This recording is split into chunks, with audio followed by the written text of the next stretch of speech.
So if you're trying to talk, we're not hearing you, bud.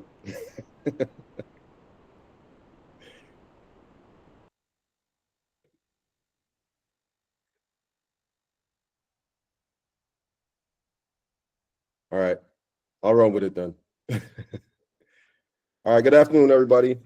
Mr. Sal wanted to start us off, but he's having a few mic issues, so we're gonna keep going. We're gonna get started here. It's about 2:40, so trying to keep this under the hour, obviously under the 40 minutes that we got left. So we're going to try to get started now. Anybody that joins will join in and go from there.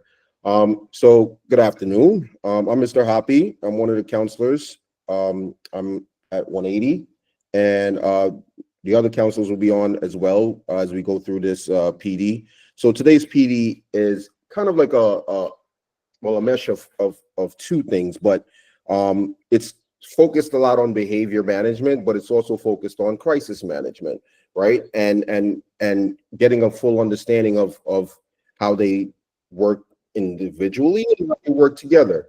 So, we're gonna just talk a little bit about both, and more or less the idea here is to establish like a, I want to say protocol, but protocol is probably not the best word. It's more of like a standard operating approach to general behavior issues that we might see in the classroom or around the school, and also crisis issues that might come up and how to respond to them. You're going to see a lot of overlap between issues as we go through it, but that's only because the protocol should kind of be the same or as close to each other as possible, because we want to make sure that everybody understands them and everyone can follow them, and they're effective in what they need to do, which is to manage the behavior or crisis. There's going to be it's going to extend beyond this. We're going to have follow-up to, as far as the behavior, especially the behavior management part of it. There's going to be follow-up PDs that's more in person, and the counseling team will be working with the teachers at every site to kind of put those in place. But this is the start, and this is more of like a general overview. So let's get started. Let me share my screen. Okay. And that's nice.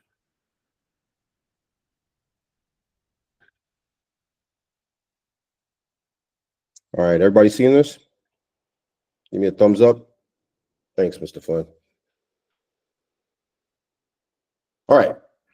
So as I said, I'm going to just start, and I'm going to be going through, and then my fellow counselors might jump in from time to time, just to kind of elaborate, because as we go through it, you'll recognize right away that different sites may be structured a little differently. But this, again, is the overall and very general idea for us to all have, regardless of our site, have a response to behavior and a response to crisis, okay, and in managing it. So they might jump in to just add some stuff to what I'm saying, and kind of bring some clarity based specifically on sites. But this will be the general idea. So behavior and crisis management. So first thing we want to start with is just a real good understanding that every situation is unique, right? Situations vary due to variables unique to each situation, right? We're talking about sites, we're talking about students, and we're talking about staff. Depending on where you are, there's different challenges and different variables that are in place that make a situation unique, and you want to approach every situation with that idea and that understanding. And with that understanding, we know that we must be flexible, and we must be adaptable in our approach to every situation. However, there are commonalities among situations. So we know that even though everything's unique, every situation is unique, there can be commonalities, and the commonalities is what we use to kind of create the framework for protocols or for approaches and how we handle manage situations. The goal is here for today is to provide you with that framework, right? The protocol that can be utilized, and with spaces for adaptation due to variables. So with the understanding that things will change, and you're going to have to adapt with it. So we're going to start out by talking just about the behavior management piece, right? And the first thing we want to recognize and understand is that, there's a difference between classroom managed. We should separate classroom managed situations and behaviors from out of classroom managed situations. So getting an understanding of what behaviors you're supposed to manage in the classroom versus what behaviors that, might require some support from out of the classroom individuals, most likely the crisis team. Just getting an understanding or a general understanding of what those look like will be important. So, classroom managed behaviors. We're talking about, the tardiness, right? A student coming late, if that's, applicable to you. Non-compliance with staff directions, class disruption, inappropriate language, task avoidance, unprepared for class, leaving location without permission, inappropriate hallway behavior, inappropriate computer use, throwing objects, eating, drinking in class, academic dishonesty, cheating, on a test or something, sleeping in class, carrying backpack when they're not supposed to, I guess, and electronic devices and cell phones visible, being used, and all that stuff. So these are all behaviors that you want to try to handle within the classroom, right? Some of them do extend, again, if it's a repeated recurrence, or if it's something that, a variable jumps in there that makes it something that you can't handle, obviously you will refer it outside of the classroom for support. But as much as possible, you want to handle a lot of these in the classroom. The tardiness, obviously, if a child is repeatedly late and or absent and things of that sort, that then becomes an out of classroom support situation. But for the most part, these are all things that you want to try your best to manage within your classroom. Now, out of classroom managed situations or behaviors or that we might encounter include, and unfortunately, we're in the time of these type of things. So at first, I remember when doing this a long time ago, I was kind of thrown back, like, what do you mean bomb threat? What are you talking about? But we're in a time when things, get, a little weird, and we want to be prepared for every situation. So bomb threat or a false alarm, in that case, someone flipped the alarm. Possession of a weapon or an explosive device, threats of bringing or using weapons, right? So child, student, or in other cases, adults making threats for any violence, fighting or physical aggression, right? Physical assault, someone actually hitting someone, harassment, intimidation, sexual harassment, sexual offense, loitering, unsupervised in the hallways kind of situation, theft, verbal abuse or threat of violence, inappropriate bus behavior, property damage, false fire alarm, controlled substance, drugs, things of that sort, missing student, and chronic violation of teacher managed behavior. So if a student's behavior is repeated, obviously you refer outside the classroom. So these are the bigger behaviors that usually you refer outside of the classroom to get support. All right. So as far as your behavior response, and some of these that we just listed, we pulled out to kind of focus in on as the most likely occurrences, the behaviors that you probably deal with the most in the classroom. We've pulled out a few of them, and we just want to use those to kind of establish our general understanding of our response, right? So a few of them that we pulled up, so a few target behaviors that we pulled out to focus on, and you probably agree with me that these are the ones that you probably deal with most, are inappropriate language, cursing, teasing, right? Inappropriate statements, leaving the designated location without permission, non-compliance, not following directions, and sensory stimulation issues, right? Students overstimulated for whatever reason and not able to sit and not able to, excuse me, let me just admit this person, or not able to follow the routine of the classroom. So with these examples, we're going to go ahead and start to talk about like what kind of intervention, how will you respond to them, right? So use of inappropriate language. A nonverbal, first you want to start with a nonverbal. You always want to start with a nonverbal redirect as much as possible, right? That involves, proximity, getting closer to the student, right? Tapping on the table, right? Eye contact, making eye contact. And then while you're doing that, you're trying to determine essentially the function of the behavior, right? Like what are they trying to get in engaging in this behavior? And that's something that you're doing obviously in your mind as you try to see and respond to the behavior. From there, let's say that doesn't work. You move on to being verbal, right? The verbal redirect the student twice. I always say twice at the very least before you move on to any higher level of response, because you never know if other factors are in place. Students not hearing you. Student just needs a second redirect. You always try it twice. From there, you move it up to the individual student conference. So that can look differently depending on the type of teacher, type of classroom, type of site. An individual conference can be you going over to the student and kind of like getting close. Sometimes kind of just kneeling and kind of having a conversation with them privately. It could be you ask them to step to the back of the room and you have a conversation there. It could be that you ask them to step outside and have a conversation. But that individual conference is important. Next, reteach appropriate behavior. So reteaching the behavior, modeling it, giving explicit direction. A lot of times when you're having that conference, that's a good time to kind of do a lot of these. And then, maybe provide a replacement behavior. Instead of doing this, why don't you try doing this? Change of location of the student in the classroom, changing their seat. That can very much help a lot of cases, especially if the student's behavior is some kind of distraction from with another student or something in the classroom. Changing their seat can be very helpful. And obviously, and then the behavior reinforcement system, finding some kind of behavior reinforcement system in your classroom that's established, using that to kind of redirect the behavior. And then you repeat, right? You go back up to the top and you go back through it again. One of the other behaviors that we're focusing on is leaving designated location without permission.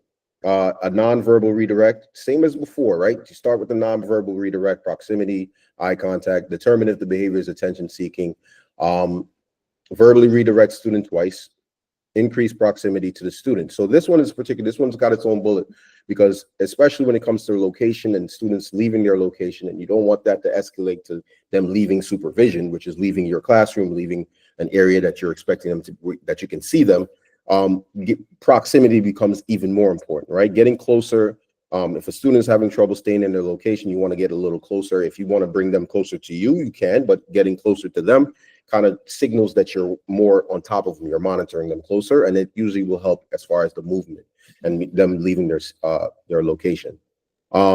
Individual student conference and using the behavior reinforcement system, right? So that step-by-step process. Again, you can jump around depending on your student and depending on your situation. So non-compliance, dealing with a student that's not following directions. Again, start with the verbal redirect, the nonverbal redirect, determine if the behavior is attention seeking. Then you verbally redirect twice, individual student conference, right? Reteach the appropriate behavior, right? So this is a very important part. The reteaching the appropriate behavior is the replacement. If a student is having a hard time doing what you need them to do, finding a replacement is one of the biggest tools in that situation, because as much as possible, if a student is constantly not doing what you need them to do, there's something there that you can possibly replace, right? Something there that you can jump in and say, all right, instead of you're having a hard time following directions because X, Y, and Z is going on. Let me pull this out and instead do this, or let me change my directions. Let me change the way I'm approaching what I need you to do. Replacement is very key. It's very important in responding to that type of behavior challenge. Change location of the student in the classroom and behavior reinforcement system. Like you're going to see that at the bottom of each one. Using your reinforcement system in your classroom is going to be key to help you with a lot of challenging behaviors. And finally, the sensory stimulation. Sorry, go ahead, Jason. Well, I just wanted to, we've been talking about proximity, right? And while proximity is something that can be used as a technique, oh, my lights went out. When something is happening, proximity is also a tool that can be used by teachers to prevent non-compliance and to prevent small things from bubbling up. And really that just entails moving about the classroom and kind of beginning the class and staying in the vicinity of, I know many of our classrooms are small, may not be so easy to move around, but within the confines and construct of your classroom, being more mobile and being physically present or closer to students that you expect to have some bubbling up. So using proximity as a preventative measure is also something that we want to be thinking about. Absolutely, definitely. It's something that can be applied in many different areas as far as behavioral response, and it's so simple in the sense that like you wouldn't, a lot of people don't think of it right away, but it's key. Your presence determines, it really impacts behavior when it comes to students. So bringing them close to you, you getting closer, you getting down and kind of getting on their level, all those things play a major role in responding to behavior. And finally, the sensory stimulation, students with sensory issues, right? Again, this is in particular is not like a step-by-step one. This is one that you kind of like, you use each one of these as needed or as appropriate, okay? Give advance warning, a reminder of transitions, right? For students with sensory issues, you 100% want to have like your schedule very clear to them as much as possible, right? And giving them advance notice and let them know when you're coming down to a time when you have to transition between an activity or a routine. You definitely want to give advance notice. Giving breaks, right? Breaks in schedule. Planning breaks in schedules is key for students with sensory issues, right? Putting a break where they can step away from what they're working on as much as you can, and obviously managing that transition is important, right? But then it is important to put those breaks in there because students sometimes have a hard time going for long periods working on something or engaging in some activity without getting overstimulated. So you want to really plan your breaks and put them in strategically. Using visuals for easy communication, right? Communication boards, token boards, first stand boards, sensory options and PEC symbols, using those as our especially with our 611s, it's really how you function in your classroom, right? Communication, being able to communicate with your student is key, and it's key for as far as managing behaviors as well. So you want to make sure that you're having those options available to you and running in your classroom as soon as possible. Let students have alternative seating. So in some cases, having students be able to move around and possibly even stand as you are teaching or as you're delivering some kind of information, it's very important it's very helpful for their sensory, managing their sensory issues. So seating and being flexible in the way you run your class is important. And working with students to come up with nonverbal cues and signals. Nonverbal cues and signals are so important when it comes to like just not when you're talking about classroom interruption, right? Obviously, with certain students with sensory issues, you deal with a lot of interruption by itself already. So if you're having a student that can read and engage in nonverbal cues and use nonverbal cues and signals, you want to use those because those really help them to stay on track as far as their sensory issues that they may experience. You want to make sure that you're having that integrated into your classroom as much as possible because this can be very helpful. And before we move on from this, any sensory issues that you're having in your classroom, I always say the first thing you should do is talk to your OT, PT, and speech, because they're kind of the experts when it comes to a lot of the sensory issues, and you want them to know when you're experiencing some sensory challenges or when you think it's a sensory issue. You want them to know so that they can look into it further and possibly help you integrate some strategies into your classroom. So now we'll move on to the crisis management piece. So we talked a little bit about the behavior management part. Now we're moving over to the crisis management part. So, back in the day when we say crisis in school, it usually meant like a behavior crisis, right? A kid having a crisis that you have to manage, de-escalate. Now you're talking about your LSCIs, your TCIs. That was when you heard crisis in schools, that's what usually was the topic or the focus. However, as times have progressed and changes have come along, crisis in schools kind of been broken up into two types, right? You still have the behavior crisis, right? The ones you work on de-escalating skills and things of that sort. But now you also have a general response crisis, right? The crisis that involve like the general safety usually of the building or the community. So knowing both and understanding both and the responses to both is important. So we're going to start with behavior crisis for examples, all right? These examples for behavior crisis. Physical aggression, right? A student having, being, usually that leads to fighting, which is the second one, but the student's physically aggressive either with another student or with you as a staff or as a teacher. Fighting, if students in your classroom engage in some kind of physical altercation. Property damage, student breaking, flipping chairs, throwing things, so forth. Harassment, sexual harassment, bullying, bias-based harassment. These are all parts of the type of behavior crisis that you would require support from outside of the classroom.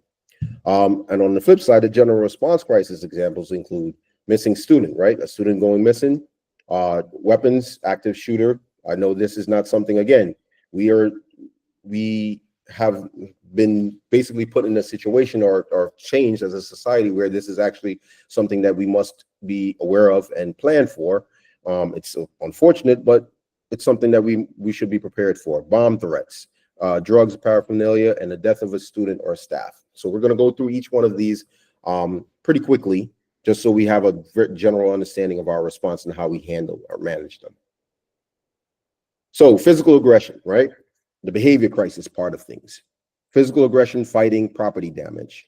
You first want to secure all your students, right? Essentially, remove them from the classroom if necessary. So some sites, the protocol for some sites is to move. If you're having a student that's engaging in some kind of a physical aggression or is super aggressive, fighting, being physical, the protocol is to remove the other students and leave the student in the classroom. In some classrooms, the protocol is to call in the crisis team, and the crisis team will remove that student. Depending on your site, regardless, the safety of all students is important, and you follow the protocol to maintain that.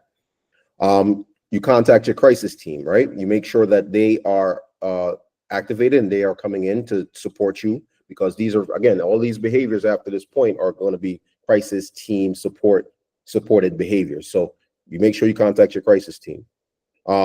You actively supervise students and maintain in a safe location until the crisis team comes. So you want to make sure that if you're in a situation where there's one student that's physically aggressive, you want to make sure that that student's safe as well as the other students are safe. If you're able to remove them from the classroom safely, then okay, that's one thing. But in the cases where you're not, you want to make sure that you keep both sets of individuals safe and groups safe. One student has been removed, whether the student's removed or the rest of the classroom is removed, maintain classroom management and re-engage students in the lesson. So the idea is to kind of get back to not have the rest of the students necessarily be interrupted for too long, get them back into their normal routine as much as you can. I usually suggest teachers kind of like do a what's called essentially a processing, right? A quick reflect of what occurred as much as possible, right? And then with the sole purposes of getting them to move through it and get back to programming, while the crisis team and other individuals involved can support the student that needs support, student or students. Work with your crisis team with the students that were removed or the students that are needing support for a reintegration plan. So this is a very, very important part of just crisis response, that reintegration plan. Once a student is in having a behavior crisis and they've been either removed or even in the classroom been de-escalated, there should be a plan for your reintegration. How are you going to get that student back into class? A lot of times, students are brought back into class and there is no reintegration. And what happens is they come back into class, they sit down, and you find that they're not fully, de-escalated, and things kind of reoccur, and the behavior shows itself again. And a lot of times that has to do with the reintegration. The reintegration should be could be simply a conversation with the teacher, a conversation with the class, depending on how your class is set up. But you want to be able to have that reintegration process happen for that student and for your other students, so that the student knows that the classroom is aware of their behavior and is here to support them, but also they're expecting them to do better. Individual teacher conference with removed students. I always feel I think that this is a mandatory part of it. You should definitely, as a teacher, have a conversation with your student that's just come out of a, or been through a behavior crisis. Try to have a conversation with them as much as possible about it, work them through it, show them that you're on their side. Obviously, it's a positive and supportive conversation, but with an understanding of your expectations and as a class. And you want to, let them know that you see them, that you understand them, you're there to help them, but you also have expectations for your classroom. And then you write it up. If in some cases, the crisis team probably handles a lot of this part, the write-up part, the paperwork from it, and then follow up with parents. A lot of times, I think the classroom team is responsible for following up with parents, but in some cases, the crisis team will handle that as well. Harassment. So another behavioral crisis issue that can be addressed is harassment, right? Sexual, bullying, and bias-based, right? So the protocols you'll see are very much overlap, but they're with some nuances depending on the issue. So first, you're ensuring the safety of all students, including the student being harassed, right? The student that's, usually what happens with harassment, the student makes a complaint or someone makes a complaint, and whoever the student is that's the victim in this situation, you want to make sure that they're safe, as well as all the other students. You want to immediately notify the admin, the crisis team, and the counseling staff. Counseling is a big part of this because we usually conduct the investigations, talking to students, talking to other staff about the incident, and kind of try to find out what happened. So you want to make sure that you notify this group as a group, the admin or crisis team or counseling staff. You notify any one of them. We usually talk to each other, and it's fine. Provide admin, that group, the staff, with as much information as possible. Sharing what happened in the situation based on your knowledge and based on what the student might have said or what other students might have said is going to be very important in trying to figure out what happened and to kind of de-escalate this issue. So make sure that you're sharing that information and passing that information along as it happens. Admin staff, follow the appropriate harassment protocol. We will know that. We'll be able to follow that. And you write up the write-up process. We usually handle the write-up process when it comes to harassment. The counselors handle that. And the follow-up with parents, we also handle that as well. Sometimes we work in conjunction with the classroom team to make the follow-up, to contact parents and so forth, but it'll be part of that process. And then working with the admin team and to establish student reintegration. Again, reintegration is very key for helping the student to move through and the class to move on. So now we're switching to the general response, the crisis intervention part, general response crisis and how to respond to those, okay? So missing student, right? Immediately notify admin, right? So this part, for whatever reason, sometimes goes awry, and it's the most important part, I believe. It's letting the administration know that there is a missing student as soon as possible is like paramount to everything else. Like you need to let the administration know that a student's missing so that they can then follow the protocol and make sure the protocol is followed so the student is safely recovered. So letting and again, depending on the school, admin, crisis team, school safety agents, depending on your school, those are the group that you would be working with, and then follow their direction.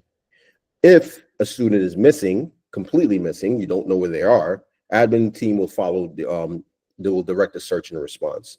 If the student is visible, like so you're walking with your group, you're in your class, your student just ran out, you know them, you see them running down the hallway, you know where they're at right now. You want to try to maintain proximity to that student, so you want to follow them, right? Now, that can be tricky. If you're by yourself, what do you do? And we'll see about that. But the idea is to have someone, either you or a para or someone else in the classroom, adult, follow them and maintain, to track where they are. If you're unable to follow the student due to numbers, due to like supervision issues, you call admin right away. You let them know that XY, Jose just ran down the hallways. We got a runner. He's running out down the hallways. I need support in finding him. What they might tell you to do is either find someone adult in the hallway and ask them to follow, or in some cases, have somebody from a different classroom go to a different classroom, have somebody cover your classroom, or have somebody go after them. But the idea is to have someone follow the student as much as possible so we can track them. Make note of what the student is wearing, right? Direction that they're headed, and any information that the student provided. That's information that goes to admin as well, because again, they will be conducting the search, and you want to make sure that you're providing as much information as possible. The crisis team will escalate the issue as necessary, so they will decide whether to search for the student, where it's time to call 911. The crisis team will make that decision and write up this whole process, and usually the crisis team will handle the write-up and follow up with parents. I'm sorry. Hi, good afternoon, everyone. I have a quick question. Sure. If in fact there's a child that is, let's say, a runner, Mm-hmm. what is the actual protocol? Are we supposed to run after the child, or do we walk behind the student? Because sometimes in the student's mind, they see that we're running after him or her. They're playing. It's like Right. playing chase. Attention seeking, yes. So that's Mhm. that's a really tricky situation. Right. So if it's a that's more of a behavioral response. You're responding to behavior, and you want to do that in definitely in a structured way. However, when it comes to even with behavior response, safety is always first. So a student running in your classroom, they're contained. Yes, you don't want to chase after them. You want to kind of work within whatever system that's in place. That thing. A student running out of your door unsupervised and heading down the hallway, you chase after them. You go get them, because at the end of the day, they go down that escalator or they go out that door, we don't know what happens from there. So I would always say in the classroom, sure, your behavior response techniques, right? Whatever your classroom has established. And I'm sure you're doing that in conjunction with related service, with other behavior coaches and things of that sort. But within your system, yes. Outside of your system, no. You always go after the student. All right. Thank you so much. No problem. Good question. Thank you for that question. So crisis team escalates as normal, write up, and work with the crisis to establish reintegration for a missing student. Sorry, make sure. Yep. Weapons, drugs, bomb threat, paraphernalia, that kind of stuff. Secure safety. Again, first and foremost, secure the safety of all students. Remove, if it's a specific student that has, say, a weapon or some kind of drug use, you're trying to remove that student from the classroom, take them out of the situation, or remove the classroom, depending on your protocol, just as we discussed. You want to contact the admin and crisis team right away. Crisis team will follow the weapons protocol, weapons, drug, paraphernalia protocol, and if appropriate, actively supervise student of issue and maintain in a safe location until the crisis team comes. So if a student is found with drugs, a student is found with a weapon, you want to actively supervise them. You don't want to turn your back on them. You don't want to kind of lead them in the classroom. You don't know what will happen. So you want to actively supervise them until you can pass them off to the crisis team, which will then handle it from there. You do your write-ups, and then you work with the crisis team for reintegration.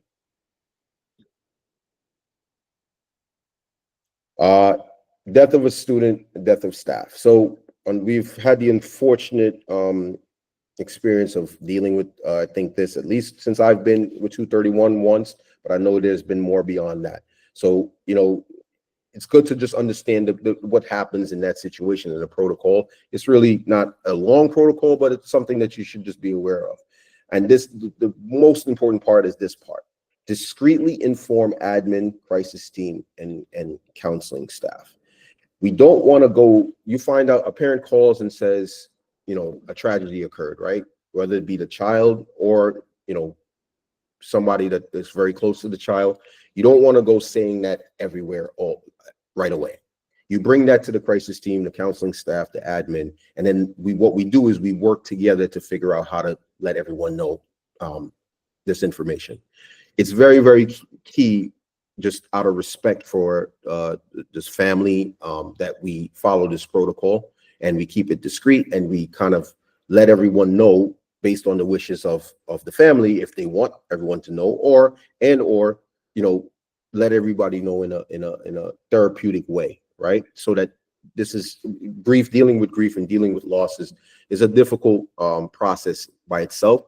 And we don't want to add the abruptness to it, right? The staggering part of it without support and without the help of a counseling team, a support staff to help go through the process appropriately. So admin, crisis team, counseling staff will activate their grief management protocol, which is usually to set up stations where we all support each other in getting through the issue. And you just follow the direction of that staff. Do not share the information outside of that group until deemed appropriate to do so. Questions? Mr. Sal. Can you hear me, Mr. Hoppy? Yep, you're good. Coming in loud and clear. Now you can hear me. Okay, am I Yep, good? loud and clear. All right, so one thing I definitely want to bring up, and it occurs every year, is as adults and as educators and as professionals, when dealing with the crisis situation, sometimes we become the crisis. I think we have to recognize ourselves in certain situations where we need to remove ourselves from a situation. Whether you're trying to assert dominance or maybe it's an ego thing. I've been in this position. I'm going to give an example just today. We have a new student, very big boy. He got very defiant in class today. My teacher appropriately sent the student to the calm down corner. I had gotten caught up in the mix. I engaged with him in the calm down corner, and his response to me was, "Why are you here? I'm in the calm down corner." And he was absolutely correct. That was his time to gather himself and gather his thoughts. Now I acknowledge this and I said, "You're okay, you are correct." And I exited the room because that is his space. The other part of me, another part of that would have said, "You can't talk to me like that. That's not how we do it here." And we could have escalated it further. So I think it's very important, and it is very hard to do, but as adults, as professionals, when engaging in those struggles, those power struggles, sometimes we have to take ourselves out of the equation. Sometimes we have to tag in a colleague, and sometimes we do have to walk away. So understand that we are triggers at times, and we want to avoid that. Just be able to recognize when maybe it's yourself that's maybe causing the student a little bit of more harm than good. 100%. And I'll give it another example, or not an example. I'll add to that, Mr. Sal. As a counselor and as part of the crisis team, even in the hallway when a student is having a crisis or having a hard time, I will not stop and engage that student if he or she's already been engaged by someone. I will walk right past them, but go around the corner and stay in proximity so I can listen and try to just hear what's going on. And I would usually try to make eye contact with the teacher or whatever staff members managing the crisis or managing the student in crisis to let them know that I'm here. Let them know I'm close by. And if they need me, they can tag me in. They can call me in. But if they don't need me, I don't want to, for that exact reason, I don't want to be a trigger. I don't in one direction or the other. Because you also have to respect that individual's authority in that moment and allow them to kind of work with their student through whatever it is. Now, in the event that they determine that they, have tapped out, they run out of options to help the student, that's when you want to make yourself available and have them call you in. Give them that's their power to call you in. And then you support the student and the staff as much as you can. So it's very important, 100%, that you're not forcing yourself on a crisis situation, because you can escalate it and make it a lot worse. And that doesn't help the student, which is our goal. Questions? Additions, subtractions, multiplication, divisions? Yeah, I also want to piggyback, Mr. Hoppy, on that missing student stuff. Again, I think, and again, I've had it happen to me in my career. When you don't have eyes on a student, your first reaction is, I got to find this student. And you get that nervous rush that goes through your body, and you almost don't know what to do. You may not, even if you just yell it out. There's been situations where a student has gone from the 5th floor to outside the door downstairs. Again, just to notify anyone, so-and-so is running. So I can't find so-and-so. It's just that immediate reaction will hopefully end in a positive sense, because again, I say this all the time, a minute in the District 75 world might as well be 15, 20 minutes. So for every minute that we're not saying anything or not speaking up, it can only be danger for another student. Yep. And that question that we had was such a great question, because it really it separated the behavioral response part from the crisis part, right? So, when you have a student that's, you're working them through a behavior plan, right? Because, the function of their behavior issue is attention seeking, right? As you said, as the person said, the student, runs and laughs and looks back at you because they're getting their needs met by you chasing after them, right? But that's inappropriate for the classroom. That keeps them away from their academic learning time. So it's a problem, right? So you don't want to chase them, but that's all within the confines of like safety. So in your classroom, if you've established that and you're working with some behavior support in responding to a child, and if they get out of their seat and they run over to the window or run over to the board, and you don't want to chase after them or chase them around the classroom because it feeds into their whatever their behavioral issue is, then that's understandable, with the understand that you have the door kind of barred off and someone's there to support and make sure that they don't leave that room. The minute they try to go for that room or that door and get out of the room, that's when it turns into a crisis. It turns into a safety issue. And that the behavioral response part goes out of the window when safety is of issue, right? So once they get out of that door, you go after them, you stop them, you keep them safe. One thing I can add, Hop, also is we can't be treating these our students like they're our own. You know what I mean? I can't tell you how many times I got, no, he's not getting this, and we're making him, putting more fuel on the fire, right? We're making the kid get more and more upset.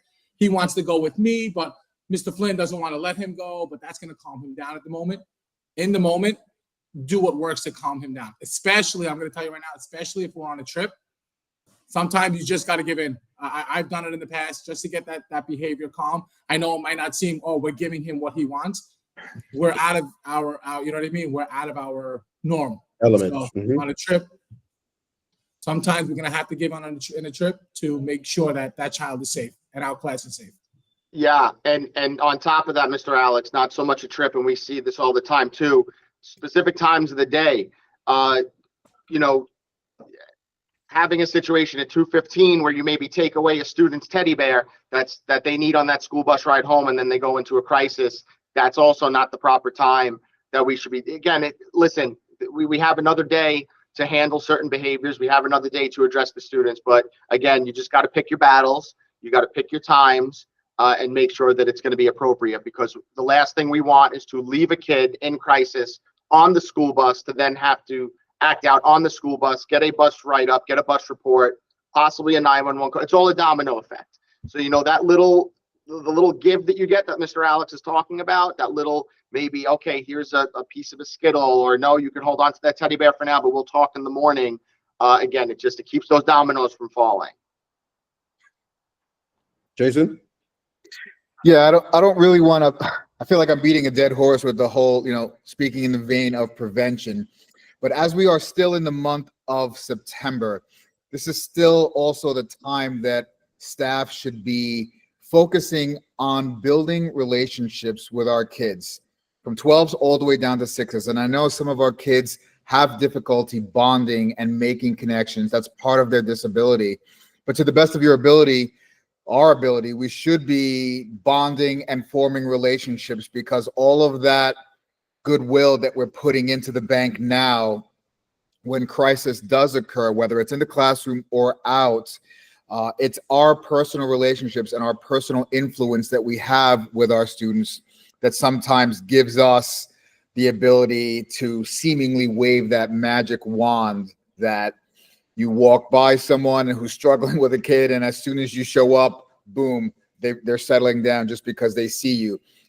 It's because you have that personal influence and that personal relationship. Obviously, as a staff member, I cannot bond with all 80 of ours or whatever. How many in this site, Anna? 70 kids on our site. you can't bond with every single one of them, but for the teachers and your classroom teams, to the best of your ability, you can prevent a lot and still wield a lot of power in crisis situations by drawing on that relationship bank that you built over the first couple of months of school. Absolutely. And it's so funny in counseling, you always wonder, well, how we are able to connect to the students and get them out of crisis.